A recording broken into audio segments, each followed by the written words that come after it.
सवाल पूछा जाएगा आम पर, जवाब मिलेगा अमरूद का। और सवाल अगर पूछा जाएगा कश्मीर का तो जवाब मिलेगा कन्याकुमारी का।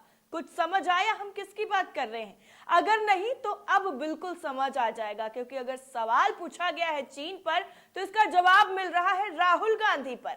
अब आप सभी को पता ही है, चीन ने हमारे सैनिकों पर जिस तरीके से हमला करने की कोशिश की और हमारे सैनिकों की तरफ से उन्हें मुंहतोड़ जवाब दे दिया गया, उनकी नापाक हरकतों को पूरी तरीके से नाकामयाब कर दिया गया और इससे अब जग जाहिर हो गया है। लेकिन हमारे देश की सरकार जाग कहां रही है? वो तो चीजों को दबाने में लगी हुई है, ऐसा आरोप विपक्ष की तरफ से लगातार लगाया गया है।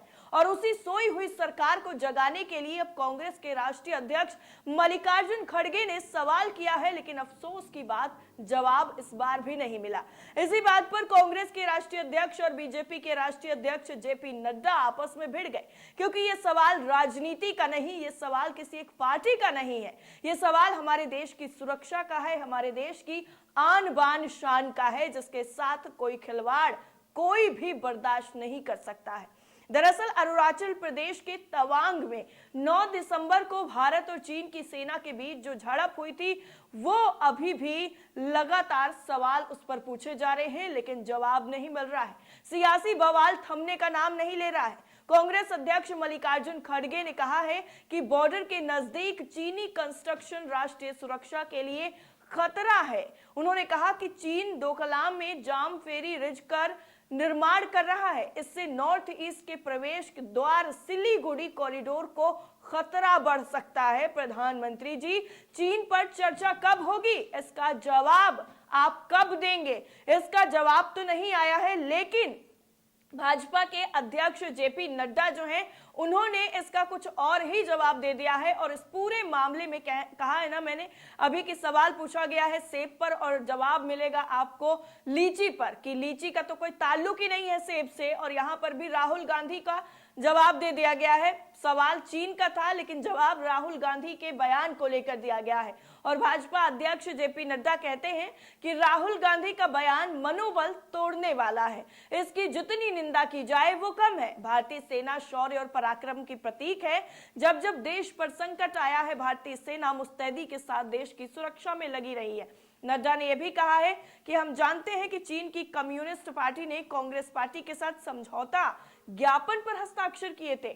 हम ये भी जानते हैं कि राजीव गांधी फाउंडेशन को चीनी दूतावास ने किस तरह से आर्थिक मदद और फंडिंग की है। शायद यही वजह है कि राहुल गांधी बार बार चीन और पाकिस्तान की भाषा बोलते हैं। जेपी नड्डा आगे कहते हैं कि जब भारतीय सेना डोकलाम में थी, तब राहुल गांधी ने चुपचाप चीनी दूतावास में चीन के अधिकारियों से मुलाकात कर ली। उन्होंने सर्जिकल स्ट्राइक और पुलवामा पर सवाल उठाए थे। इससे साबित होता है कि वो भारत की भाषा नहीं बोलते। मैं ऐसे बयानों की निंदा करता हूं। ये देश के प्रति राहुल गांधी की मानसिकता को दर्शाता है। जब भी कोई सवाल पूछा जाता है देश की सुरक्षा को लेकर या फिर कोई भी ऐसा मामला जो आम आदमी से सरोकार रखता है, उस पर जवाब नहीं मिलता है। और ये जेपी नड्डा के बयान ने इस बार भी दर्शा दिया है कि सवाल आपसे सुरक्षा का पूछा गया था और आपने राहुल गांधी के बयान में सबको उलझा कर रख दिया। उधर रक्षा मंत्री का जो जवाब सुनकर आया है, कांग्रेस पर जो पलटवार उनकी तरफ से किया गया है, उसको सुनकर तो और आप जो है बिल्कुल एकदम सेटिस्फाई हो जाएंगे कि हाँ, ये जवाब जो है वो हम रक्षा मंत्री से एक्सपेक्ट कर सकते हैं। वो आगे कहते हैं वो कि हमने विपक्ष में नेताओं की मंशा पर कभी सवाल नहीं उठाया है, हमने सिर्फ नीतियों के आधार पर ही बहस की है।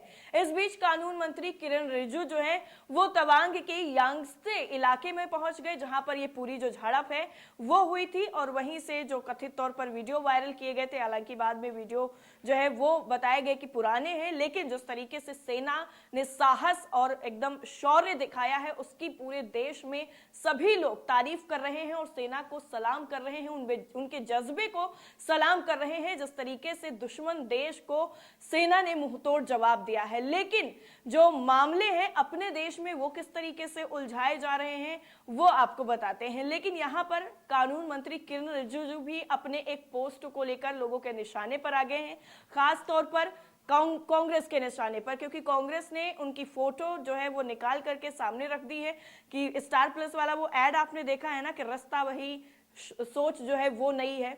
तो वही है कि पुरानी फोटो थी और नई सोच के साथ, जबकि उसमें कॉपी पेस्ट भी बहुत सारी चीजें की गई हैं। हालांकि हम आपको पहले दिखा ही देते हैं, फिर आपको समझने में ज्यादा आसानी रहेगी। जयराम रमेश की तरफ से ट्वीट किया गया है और ट्वीट करते हुए लिखा गया है, किरण रिजिजू का जो ट्वीट किया है उन्होंने 2019 में 29 तारीख 10वां महीना 2019 में ट्वीट किया गया था। लिखा है शेमलेस डिस्टोरियन, पूरी तरीके से शर्मनाक है और तोड़ने वाला है किरण रिजिजू का। और इनका जो 2019 का फोटो है वो देख लीजिए और उसमें लिखा गया है कि the Arunachal squads is an infantry regiment of the Indian Army. It is guarding India's border with China in Arunachal Pradesh. It is specialized in mountain warfare. Happy to with them on the occasion of Diwali. Diwali के occasion पर ये गए हुए थे। और जो अब का ट्वीट है वो देखिए किरण रिजिजू का, और इसी ट्वीट पर सुप्रिया श्रीनेत भी ट्वीट करती हैं, लिखती हैं फोटो तो 2019 का ना चिपकाते, कम से कम अगर आप गए हुए हैं वहां पर तो आप फोटो जहां पर अभी प्रेजेंट टाइम में है वहां का लगाना चाहिए था आपको।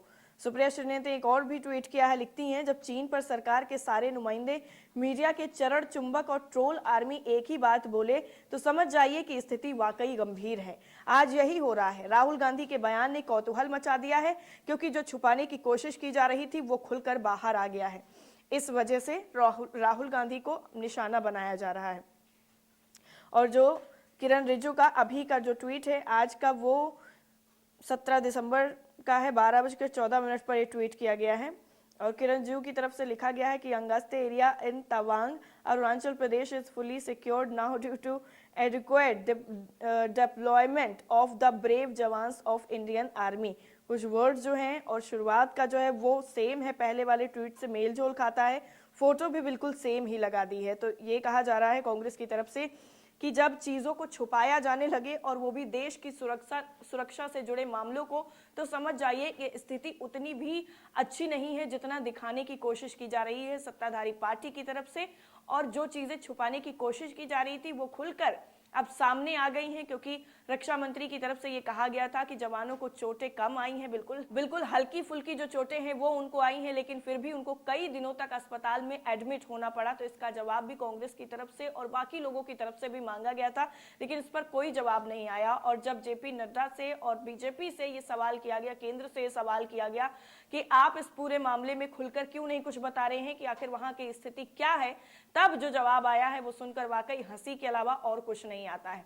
और मल्लिकार्जुन खड़गे की तरफ से जो और भी तीखे तीखे सवाल किए गए हैं वो भी हम आपको बता देते हैं। दरअसल उन्होंने द हिंदू समाचार पत्र में छपी खबर को ट्वीट करते हुए ये लिखा है कि चीन डोकलाम में जामफेरी तक निर्माण कर चुका है, तो आखिर कब केंद्र सरकार इस पूरे मामले में अपनी नजर दौड़ाएगी। ये भारत के लिए रणनीतिक रूप से बेहद अहम है।